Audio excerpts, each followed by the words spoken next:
Creyó estar salvo, hasta que vio el infierno con sus propios ojos. Lo que dijo Jesús te impactará. ¿Crees que eres salvo? ¿Qué pasaría si os dijera que hay un solo pecado, tan sutil y silencioso, que ha llevado a miles de cristianos al infierno, sin que se den cuenta? Mi nombre es Martín. Tengo 68 años. Pasé toda mi vida dentro de la iglesia, escuchando alabanzas, leyendo la palabra, orando fervientemente, pero ni siquiera eso me impidió casi perder la eternidad. No estaba preparado para lo que me fue revelado, no por demonios, ni por visiones de terror creadas por la imaginación, pero había algo infinitamente más real, el dolor de descubrir que mi fe, la que orgullosamente exhibía, no era más que una fachada, muestra religiosidad, una armadura hermosa pero vacía. Fue una mañana normal, en un sencillo viaje de pesca con mi viejo amigo Jack, que todo comenzó. El cielo estaba despejado, el mar estaba en calma, pero en unas horas me enfrentaría a la peor tormenta de mi vida. Una tormenta que no vino de la naturaleza, sino del cielo mismo. Sí, mis hermanos y hermanas en Cristo. Morí ese día. Por unos minutos, mi cuerpo quedó inmóvil. Y en ese breve intervalo entre el último aliento y el primer juicio, vi lo que pocos tienen el coraje de afrontar. El verdadero destino de un alma cristiana que se niega a arrepentirse con humildad. Vi el infierno. Y allí vi rostros que nunca imaginé que encontraría en ese lugar. Pastores, líderes, hermanos de oración y hasta mi amigo Jack. Todos consumidos por un pecado que nadie predica claramente desde el púlpito, el orgullo espiritual. El Señor, con voz firme y dulce, me habló. Martín, siempre creíste que estabas a salvo, pero tu corazón nunca se rompió. Esas palabras me destrozaron por dentro. Por eso hoy os hablo, no como predicador, no como alguien superior, pero como un hombre quebrantado, que vio lo que nos espera si no soltamos la falsa seguridad espiritual. Quizás incluso pienses que esto no se aplica a ti, pero yo también lo pensé. Y es precisamente esta cómoda certeza la que te pone en riesgo. Hoy os voy a contar todo lo que vi, todo lo que oí, y todo lo que sentí, porque tal vez, solo tal vez, esta sea la última oportunidad que tendrás de escuchar esa verdad antes de que sea demasiado tarde. Se suponía que sería un sábado tranquilo como cualquier otro. El mar estaba en calma, el cielo despejado. Jack y yo ya conocíamos el ritual. Botar el bote, poner la carnada, hablar de la vida y, por supuesto, de la iglesia. La sencillez de ese momento me hizo creer que Dios estaba allí. Siempre había asociado la tranquilidad con la aprobación divina. Pensaba que si todo estaba bien, era porque mi alma también lo estaba. Pero ese día, estaba a punto de descubrir lo engañosa que puede ser esta falsa paz. En pocos minutos, el tiempo cambió. Vientos fuertes, nubes oscuras y el agua, que antes había sido amigable, se convirtió en una fuerza feroz. Intentamos mantener el control, pero todo se descontroló. Jack me gritaba, forcejeando con el motor mientras yo sujetaba el timón con manos temblorosas. Era como si el cielo mismo se hubiera revelado. La lluvia nos cortaba la cara como cuchillas, y el agua se precipitó hacia el bote a una velocidad desesperada. Recuerdo mirar al horizonte y ver una ola gigantesca acercándose. Mi cuerpo se paralizó. Mi corazón latía como un tambor de guerra. Y entonces, todo se volvió negro. Me envolvió la oscuridad, sin saber si viviría o moriría. Y fue allí, en esa pausa entre la vida y la muerte, donde todo comenzó. Lo primero que sentí fue silencio. Un silencio absoluto, abrumador. Ni el sonido del mar, ni el grito de Jack. Nada, solo mi propia respiración, que parecía resonar en mi alma. Entonces, una luz distante comenzó a brillar. Era una luz palpitante y viva. Algo dentro de mí reconoció su presencia. No había miedo, solo una llamada irresistible. Me atraía esa luz como el hierro a un imán. No luché contra ella. Por primera vez, sentí que algo más grande me envolvía. Y no era la religión. Era la verdad. Era Dios. La voz llegó justo después. Martín, ha llegado el momento de ver lo que has negado toda tu vida. Esa frase me atravesó el alma. ¿Qué verdad era esa? ¿Qué había negado? Yo, que siempre había sido tan fiel, tan presente, tan cristiana. Mi corazón se aceleró. Quería responder, justificar, gritar que todo había sido un error. Pero sabía que no. En el fondo, ya lo sabía. En ese momento, vi imágenes de mi vida, momentos pequeños, aparentemente insignificantes, comentarios desdeñosos, juicios internos sobre mis compañeros de iglesia, orgullo disfrazado de fervor. Cada escena era una puñalada en el alma. Y la voz continuaba. Nunca te rindiste, simplemente te adaptaste a la religión. Estaba desnudo ante la verdad, sin defensas, sin máscaras. Y por primera vez, comprendí que toda mi vida cristiana había sido una hermosa ilustración, pero sin raíces. No era el diablo quien me llevaba al infierno, era mi orgullo. Y él se vestía con las vestiduras de la piedad. Cuando la luz se apagó, lo que siguió no fue la paz que muchos describen en las experiencias cercanas a la muerte. Era un abismo, una oscuridad densa, viva y sofocante. Intenté respirar, pero el aire parecía pesar toneladas. Entonces lo vi. Una extensión negra, atravesada por columnas de fuego, se alzaban como criaturas vivientes, consumiendo todo a su alrededor con furia silenciosa. Y dentro de ese fuego estaban allí, sus rostros, sus ojos, sus voces. Eran personas que conocía, hermanos de la iglesia, líderes a los que respetaba, incluso Jack. Sí, él también estaba allí. Sus ojos se llenaron de dolor y desesperación.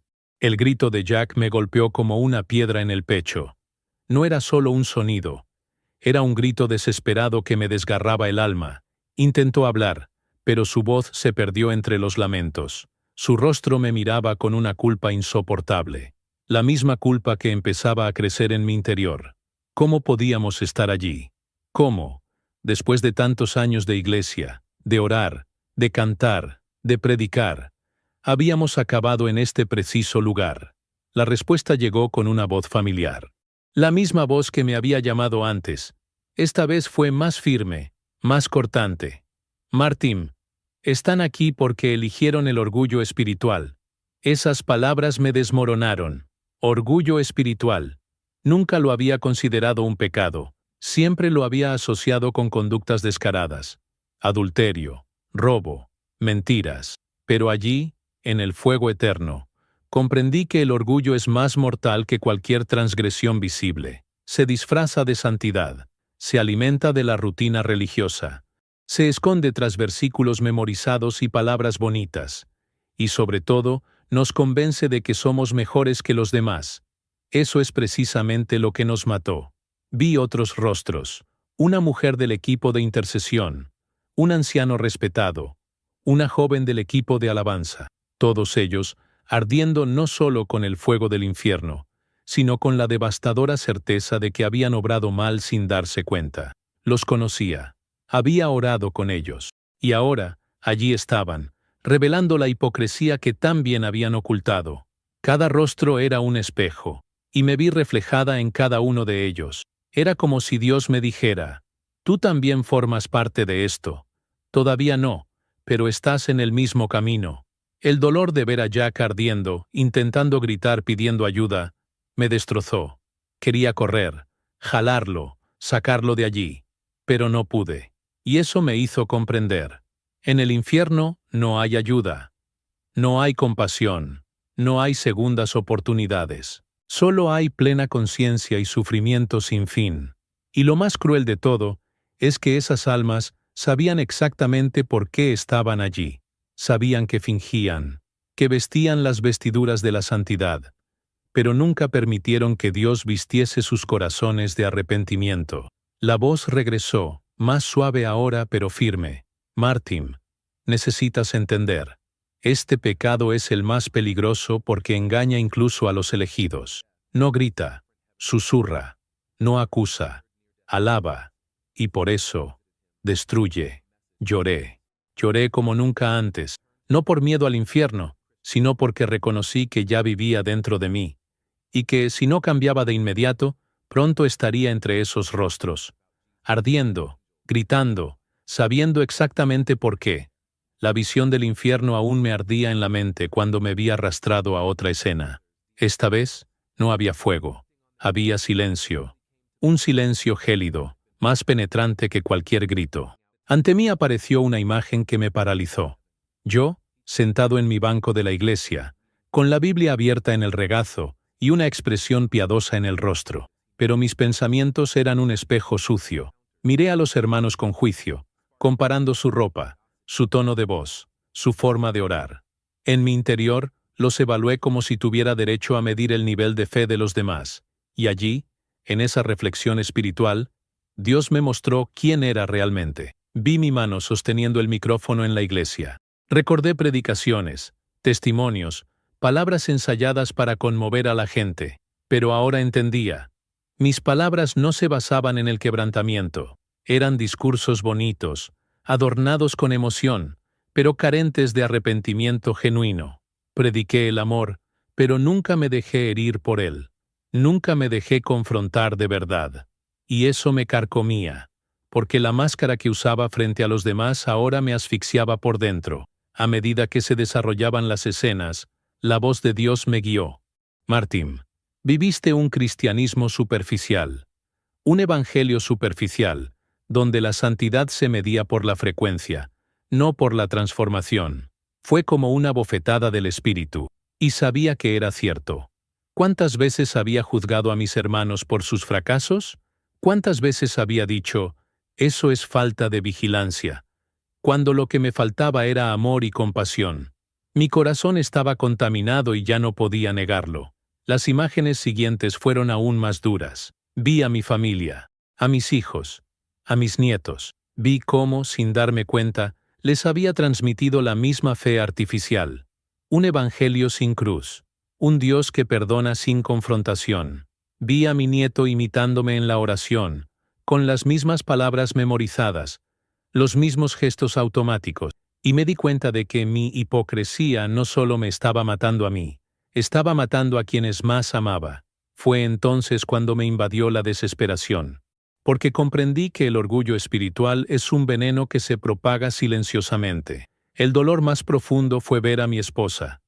Ella siempre oraba por mí, con lágrimas sinceras, y yo, en silencio, pensaba que oraba más que ella, que yo era el sacerdote de la casa, que yo era el ejemplo, pero ella, en la sencillez de su corazón, ya había sido quebrantada por Dios hacía años. Yo era el que estaba detrás, aferrado a un falso pedestal que construí con ladrillos de orgullo.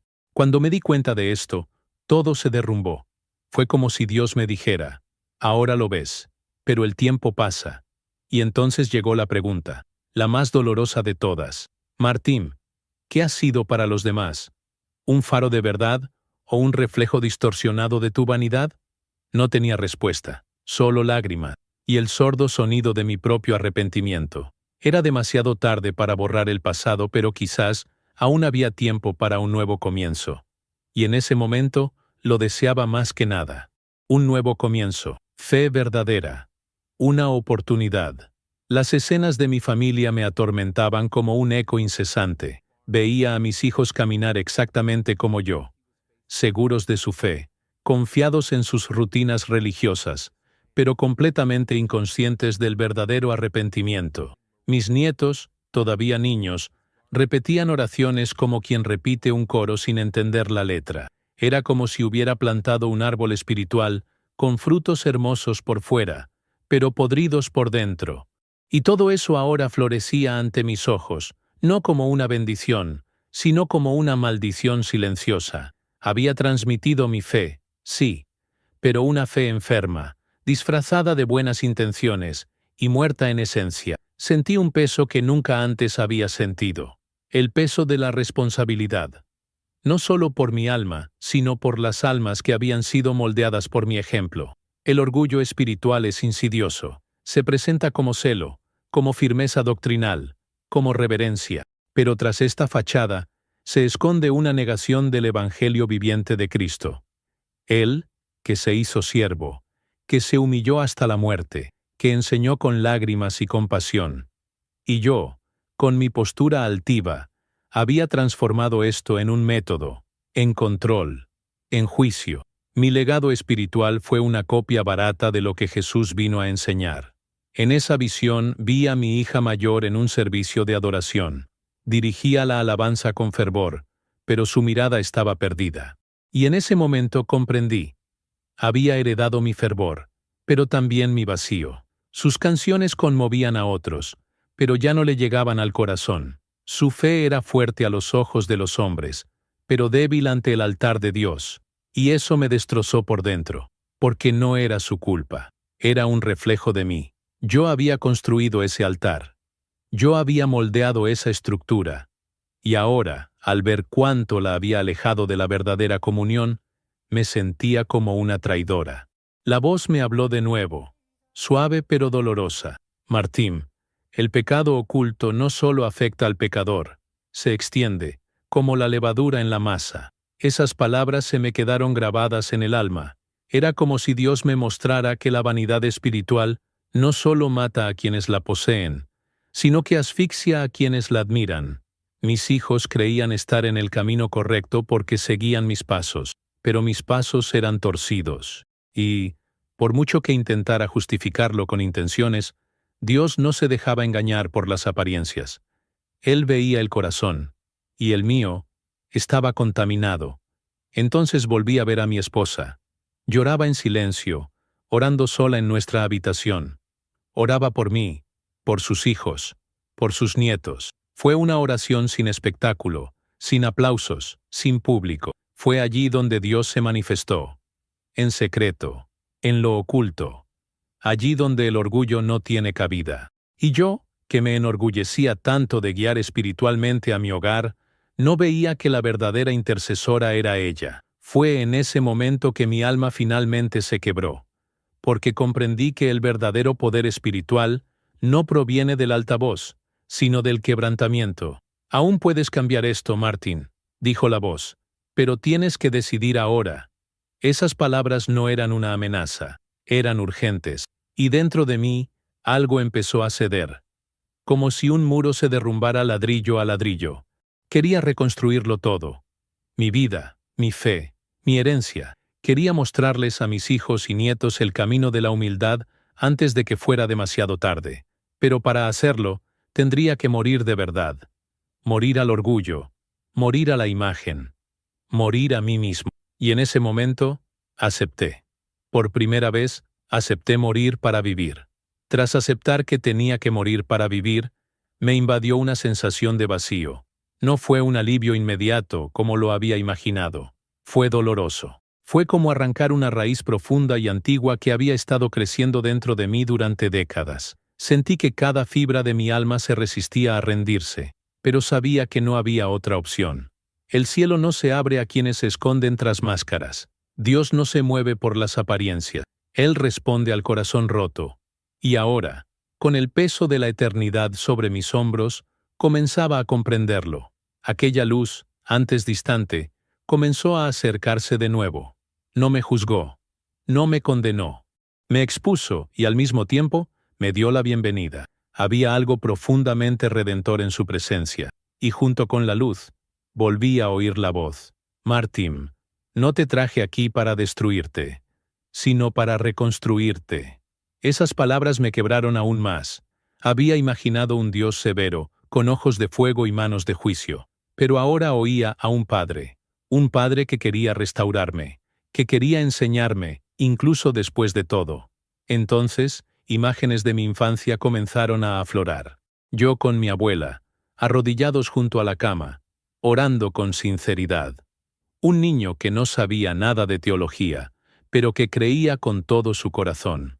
Recordé cómo lloraba por cosas sencillas, cómo sentía a Dios en los pequeños gestos, en la brisa del mar, en la bondad de un desconocido. Había perdido todo eso, y comprendí que no era necesario ser erudito en la palabra para ser salvo. Era necesario ser humilde, ser dependiente, volver a ser ese niño, no en cuerpo, sino en alma, con hambre de Dios. La voz me preguntó, Martín, ¿estás dispuesto a volver a ser pequeño? Esa pregunta resonó como un trueno silencioso en mi interior. ¿Estaba dispuesto? Después de tantas décadas vistiendo el manto de la santidad, me sentía desnudo. Pero sí, Lo deseaba con toda mi alma. Quería romper los títulos, olvidar los elogios, borrar los púlpitos. Solo quería ser un hijo que reconoce que necesita al Padre cada día. Sin méritos, sin poses, sin orgullo, solo fe, solo verdad. Y entonces la oscuridad empezó a disiparse. No del todo, pero lo suficiente como para que pudiera ver el camino. Era un camino estrecho, arduo, pero iluminado. Un camino que me invitaba a caminar de rodillas, no con la cabeza en alto. Un camino de perdón, pero también de renuncia. De sanación, pero también de dolor. Sabía que no sería fácil, pero por primera vez en mucho tiempo, quería recorrer este camino, no para ser admirada, sino para ser salvada, para liberarme del peso que había cargado toda mi vida. «Vuelve, Martín», dijo la voz, «pero regresa transformado». Esas palabras sellaron ese momento con un peso eterno. Fue como un sello en mi espíritu. Había muerto espiritualmente en esa visión, sí.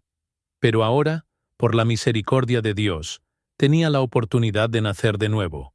Y esta vez, quería nacer en humildad, en verdadero arrepentimiento, en silenciosa obediencia.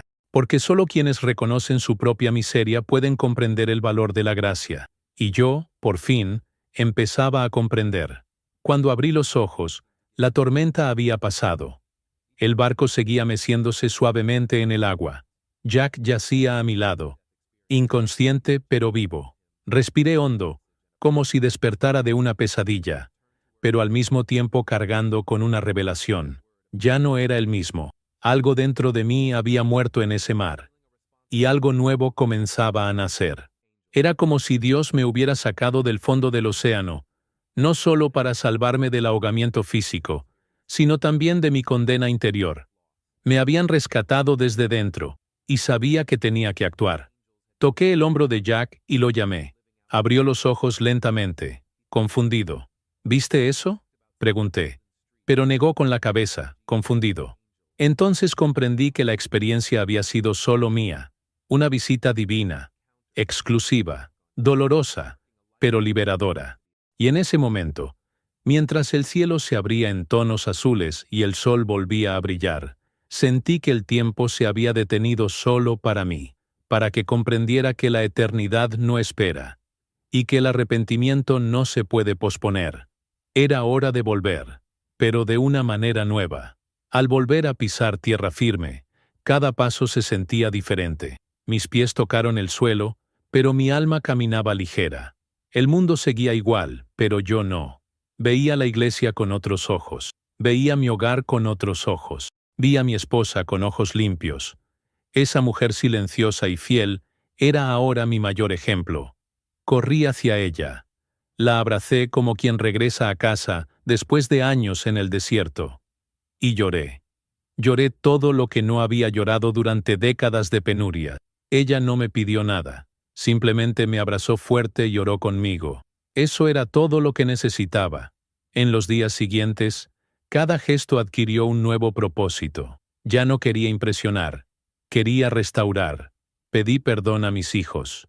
Los llamé a cada uno para hablar. Confesé mis errores.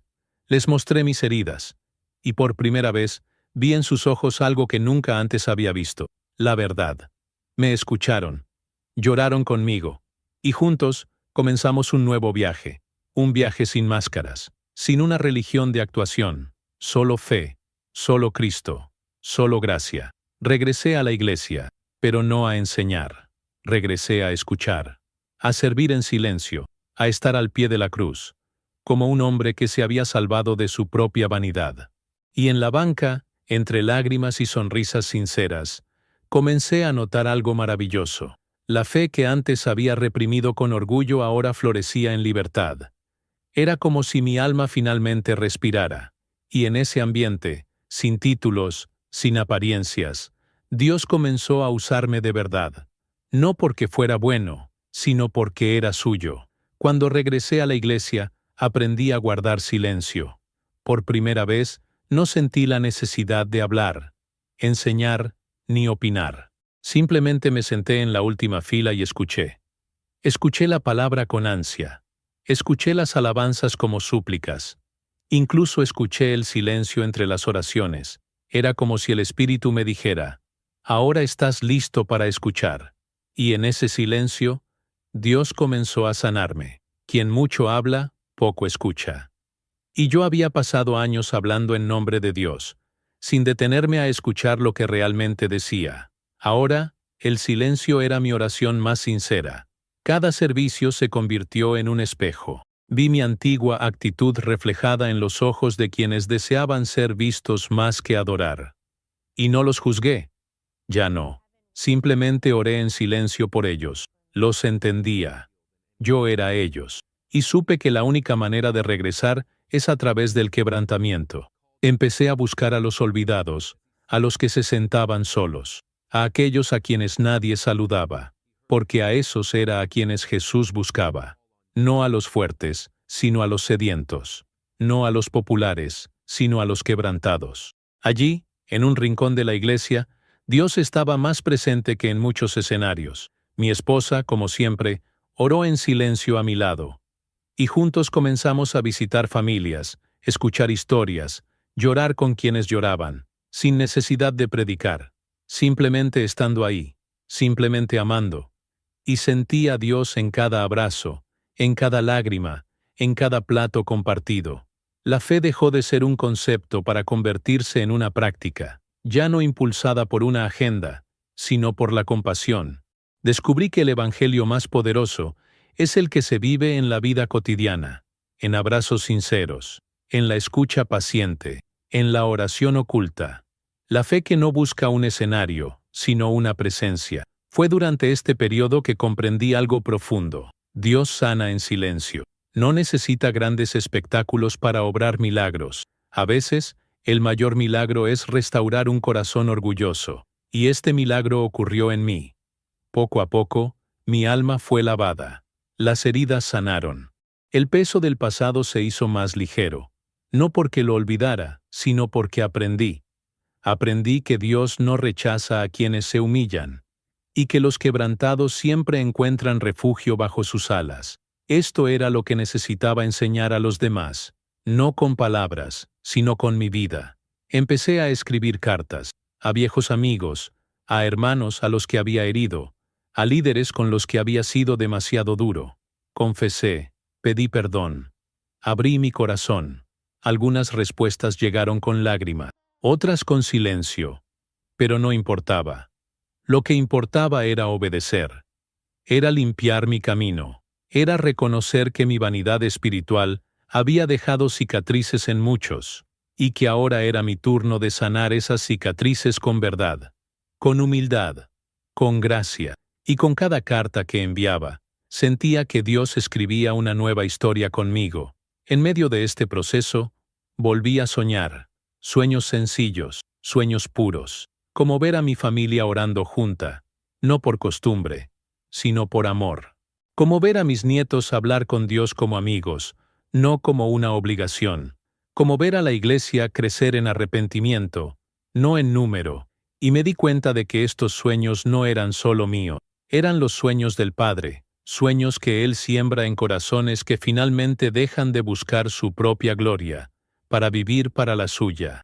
Y ahora, eso era todo lo que quería, vivir para Él, respirar para Él, caminar con Él. La verdadera transformación no ocurre de un día para otro.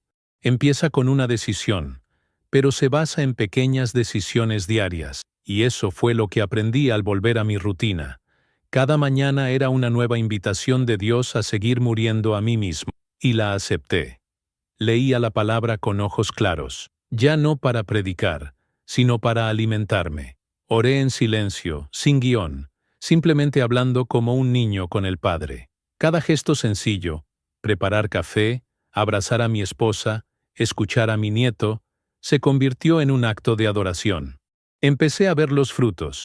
Mis hijos empezaron a preguntarme más sobre mi cambio. Papá, ¿qué pasó ese día? Y yo respondía con lágrimas, no con argumentos, sino con el corazón. Les contaba lo que Dios había hecho, lo que me había mostrado, cómo me había herido para sanarme. Y poco a poco, ellos también empezaron a abrirse, a cuestionarse, a buscar. Vi a mis nietos orar espontáneamente. Vi a mi hija cantar de nuevo, pero ahora con lágrimas en los ojos. Y vi mi hogar reconstruido sobre roca sólida, ya no sobre apariencias. En la iglesia me llamaron para hablar. Me negué. Dije que mi tiempo en el púlpito ahora era en la banca, en el pasillo, en el abrazo. Pero un día, el pastor me llamó para dar testimonio. Subí con las piernas temblorosas, pero con el alma ligera. Y dije la verdad. Hablé del infierno, hablé del orgullo, hablé del engaño, no para escandalizar, sino para advertir. La congregación lloró conmigo. Muchos vinieron después a decirme que se veían reflejados en mí. Y ese día entendí. El testimonio sincero transforma más que cualquier sermón ensayado, porque nace del dolor, y el dolor redimido siempre genera vida. Seguí sirviendo, visitando, amando, sembrando semillas, pequeñas semillas, pero regadas con sinceridad. Algunas florecieron enseguida, otras siguen creciendo, pero lo importante era plantar y confiar, porque ahora sabía, la obra no era mía, era de Dios, y Él la hace florecer en el momento oportuno. Mi parte era permanecer firme, con raíces en la verdad, en la humildad, en el Evangelio sencillo y puro, el que transforma corazones sin hacer ruido. Una noche, mientras oraba a solas, volví a sentir la presencia de esa luz, pero esta vez, sin miedo. Era como un padre visitando a su hijo que regresa. No había palabras, solo paz. Una paz tan profunda, que lloré durante horas. Y comprendí que el viaje no había terminado. Apenas había comenzado. Ahora, mi misión era vivir cada día como alguien que ha visto el infierno y ha elegido el cielo. Como alguien que ha cargado con orgullo y ahora elige la cruz. Como alguien que una vez fue ciego y ahora ve con los ojos de la gracia. Con el paso de los días, volví al lugar donde todo comenzó. El mar. El mismo mar que me había llevado a la muerte ahora me recibía en silencio. Me senté en la arena y permanecí en silencio durante horas, escuchando solo el sonido de las olas. Esa escena me recordó la tormenta, la ola que me había tragado, la oscuridad. Pero ahora ya no había miedo. Había reverencia. La naturaleza se había convertido en un altar. Y yo, en un adorador arrepentido. Dios estaba allí, en el susurro del viento, en el flujo y reflujo de las mareas, y volví a escuchar su voz, no con mis oídos, sino con mi alma. Mientras rezaba, pensé en Jack, mi viejo amigo, mi compañero de pesca, aquel a quien vi en el infierno. Las lágrimas fluían sin control. No sabía si seguía vivo, pero una cosa sí sabía. Tenía que encontrarlo. Me levanté con determinación. Volví a casa, llamé a conocidos y busqué alguna pista. Días después, lo encontré de nuevo.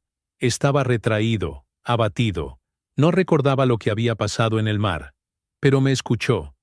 Y por primera vez, no hablé como alguien que sabe. Hablé como alguien que ha sido perdonado. Compartí todo.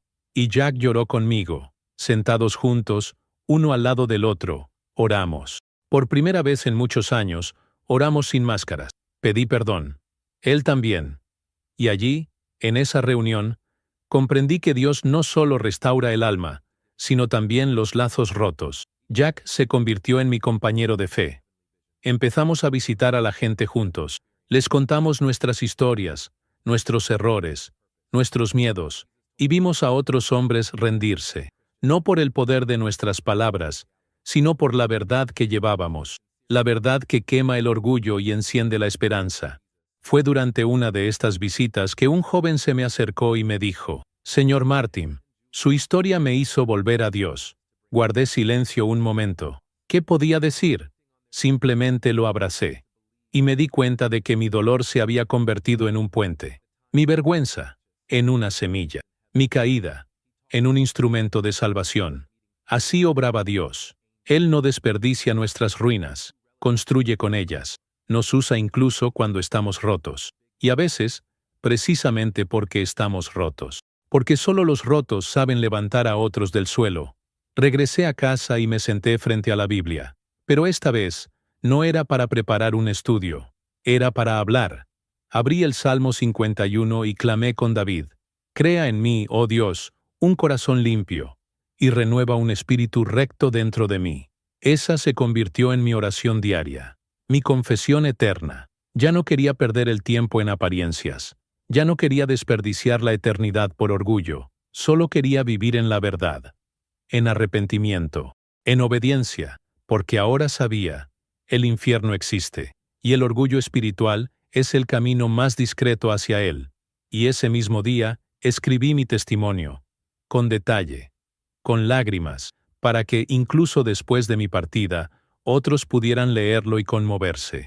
Le pedí al Señor que usara esas palabras para romper corazones, para abrir los ojos de quienes, como yo, creían ser salvos, para despertar a quienes duermen en las bancas de la iglesia, para alertar a quienes confunden religión con fe. Porque ahora sabía que la mayor obra que podía hacer era simplemente decir la verdad, y dejar que Dios hiciera el resto. Con el tiempo, comencé a abandonar mis deberes eclesiásticos, no por negligencia, sino por convicción. Comencé a dedicar mis días al discipulado en secreto, a servir entre bastidores, a escuchar a quienes nadie escuchaba. Me convertí en amigo de los olvidados, en padre espiritual de jóvenes rebeldes, en consejero de los heridos. Ya no necesitaba un púlpito. El mundo era mi altar. El siguiente paso era preparar mi hogar. Reuní a mi familia, mis hijos, nueras, nietos, y con el corazón abierto, les conté toda mi historia. Escucharon, algunos lloraron, otros simplemente reflexionaron, pero todos comprendieron que algo había cambiado. Mis nietos me abrazaron fuerte. Uno de ellos dijo, «Abuelo, quiero ser como tú».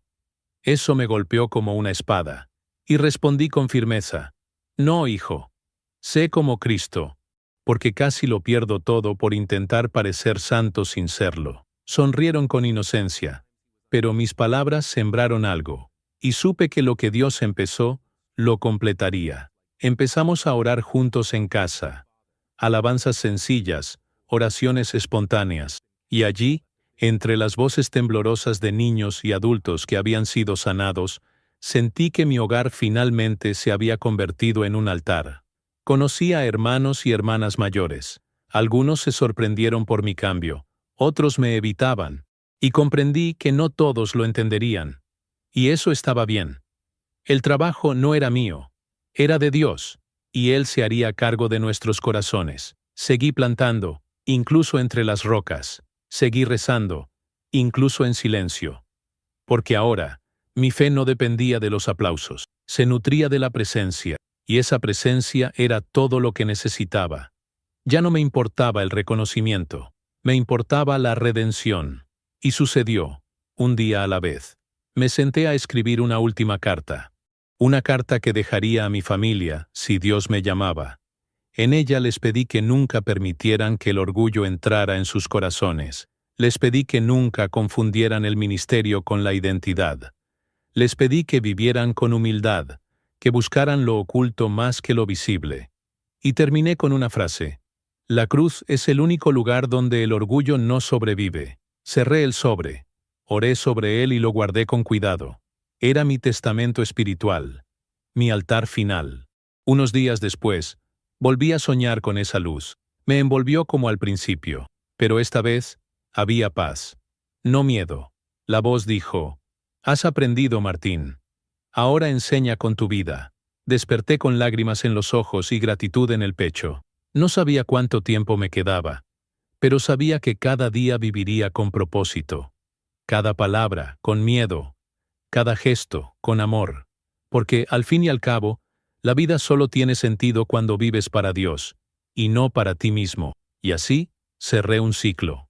No como un hombre perfecto, sino como un hombre redimido, que cayó, que se creía fuerte, pero que descubrió que la verdadera fuerza reside en la dependencia, y que el mayor milagro no es ser usado por Dios, es ser perdonado por Él.